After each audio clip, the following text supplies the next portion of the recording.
Hey everyone, in this video we're going to follow up and talk about slope. So by the end of it, you should be able to calculate slope either from a graph or from points. And most importantly, you should understand what slope is. So we're going to start with that. Key idea is what even is slope before we can talk about how to calculate it. Okay, so when I think of slope, I think of a mountain. So you have a mountain that looks something like this. The slope is what you ski on, right? Or snowboard on, or whatever it is you do. And you can have a mountain that looks like this, or you can have a mountain that looks like this. And what would be the difference of skiing on these two mountains? Well, this top one, you'd go really fast because it's steep. In this bottom one, you'd go a little slower because it's not as steep.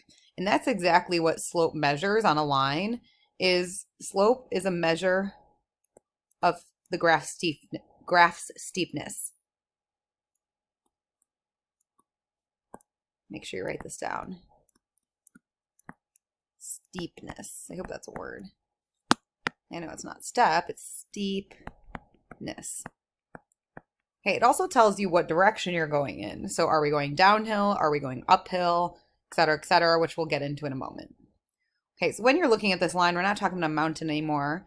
We're going to figure out how steep this line is by calculating the ratio of rise over run.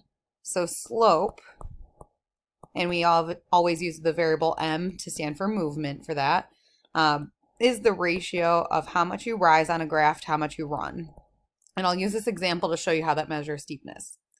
Okay, so very first thing you want to do if you're looking from a graph is to pick 2 points. And it can be any 2 points, but make sure they're like whole number integers, so they're on like a little cross like this. Okay, they're not like in between like that. You don't want to use a decimal. So I could pick that point and this point. I could even pick this point or this point, but you got to pick some points. Okay, and then you're going to count how much do I rise, which rise on the graph is up or down, and up or down on a graph we're talking about our y coordinates. Run goes left to right, so we're talking about our x coordinates. Okay, so run, let's just kind of recap real quick. Rise is up and down on the graph. Run is left and right, left or right. Okay, so in order to get that from this graph, I'll just count between any 2 points. How much am I rising to get from here to here? So in order to rise, I have to go up 2 units, but I also have to go to the left 1 unit. So I go up 2 over 1. Okay, so my slope of this graph is 2 over 1, where 2 is how much I rise to travel from point to point, 1 is how much I run. Okay, you can pick any 2 points though, so let's say you didn't do that, and I picked these 2 points here.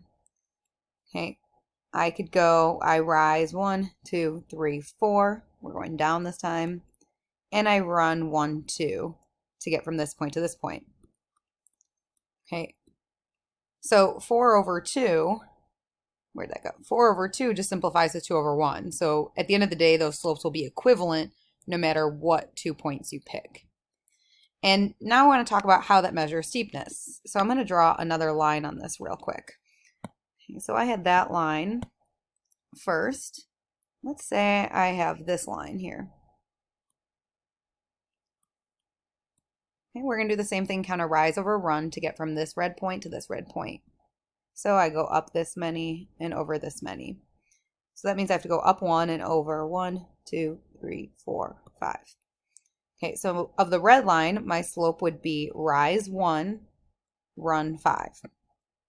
Okay, so how is this a measure of steepness? Well, as you see, the red line is not as steep as this bluish line here.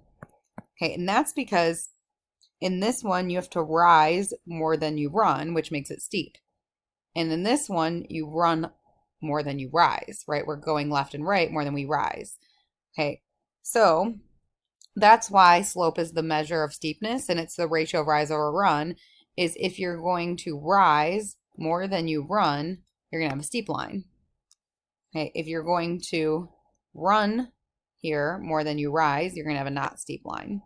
It's the ratio between those two things. So if I had a slope that was like 10 over 1, that would mean you'd go up 10 but only run 1. You'd go up 10 and only run 1.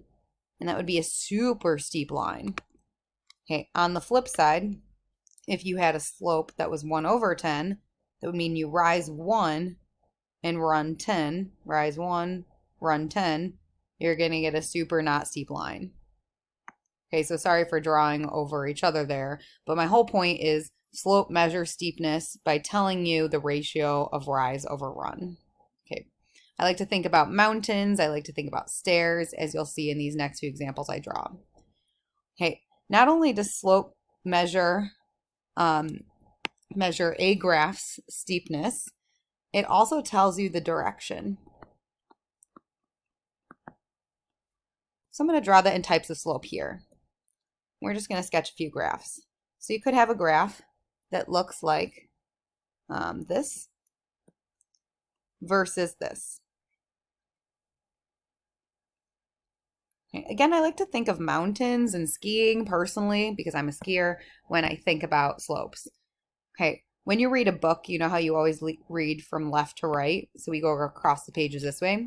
You read a graph the same way. So if we start from the left here and we go right, we're going uphill, right? So if I start here, I would have to take the chairlift up and go uphill. Versus here, if we start on the left, I'd be going downhill. Okay, or this line is increasing while this line is decreasing. Okay, these would give you two different directions, increasing versus decreasing.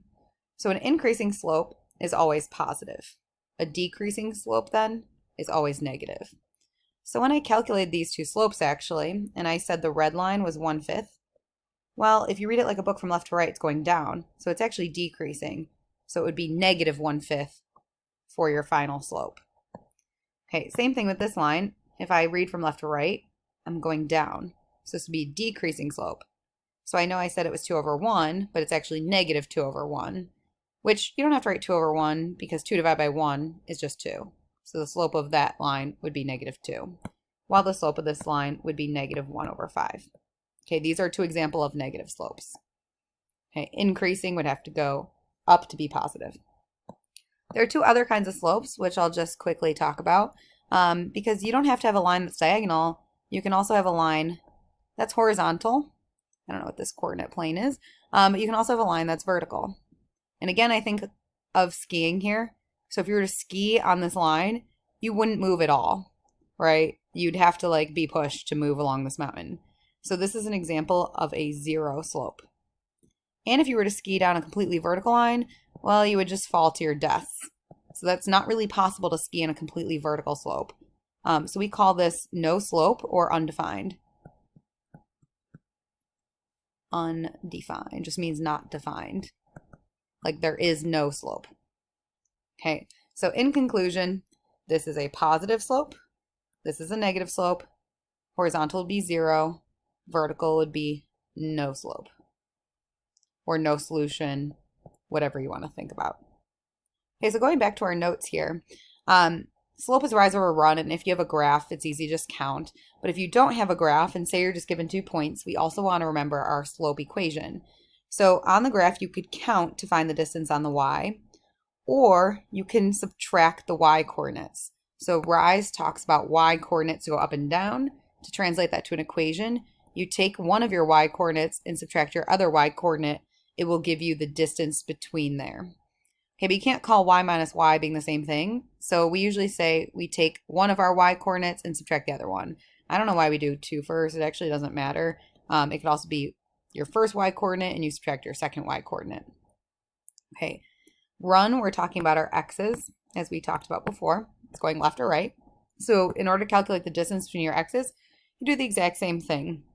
You would take your x coordinate and subtract your other x coordinate to find the distance between the x's here, right? So like 0 minus -5 is 5.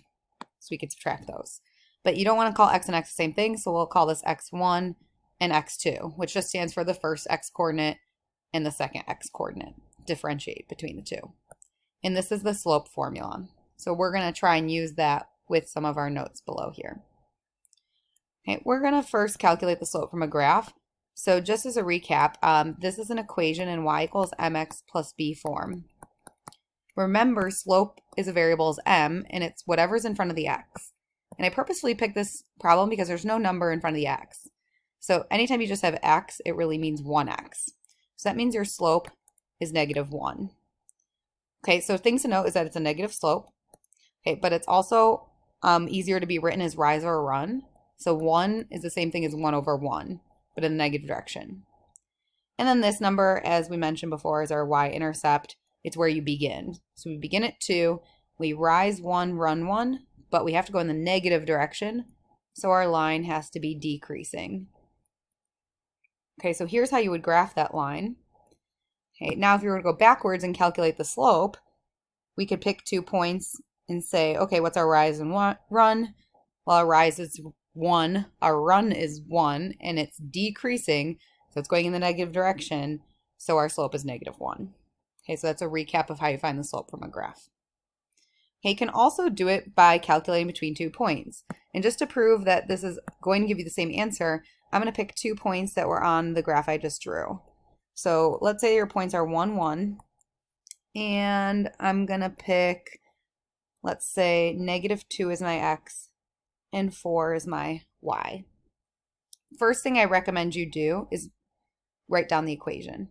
So you're going to subtract your y coordinates, your first one minus your second one, then you'll subtract your x coordinates. Okay. So y1 minus y2 over x1 minus x2. It doesn't matter which one you call point 1 or point 2. So since it's in this order, I'm just going to call this my first x coordinate and my first y coordinate. And since this is my second point, I'm going to call this my second x coordinate and my second y coordinate. Again, the 1 and the 2 just mean it's different than this point, right? So I'm going to take my y1, which is 1, and subtract my y2, which is 4. Then I'm going to take my x1, which is also 1, and subtract my x2, which is -2. So there is a double negative there because there's subtraction and it's a -2. Okay, watch your signs carefully. So you have $1, you take away $4, that's -3. Okay, remember when you subtract a negative, it's actually adding. Okay, so 1 plus 2 is 3. 3 divided by 3 simplifies to 1. So again, your slope is -1, which makes sense because when you look at the graph, we got the exact same thing. Our slope is -1, and it was -1 in the equation. These should all match up. Okay, you can also do that from a table. So any point can be written into a table. Instead of writing it as 1, 1, x, comma, y, we can write that here. Or instead of writing it as -2, comma, 4, your x is -2, your corresponding y is +4. And you could calculate slope the exact same way as you did above here if it's in a table. So I want you to try that in this problem. It's written as a table, but if you prefer to write it as points or graph it, you're more than welcome to. And I'll come back with the answer. No cheating here. Okay, you should have the slope being of the graph 3 over -2, whether you calculated or whether you graphed it. So I wrote some steps down here just to pick any 2 points, and I picked the first 2 points to calculate. You could have also picked the second 2 points. You could have also picked the first and last. You would have gotten the same thing. Okay, and you're going to find your rise over run next. And if you're on a graph, you can just count. So I counted rise 3, run 2, but it's going down. If you read it like a book, it's decreasing.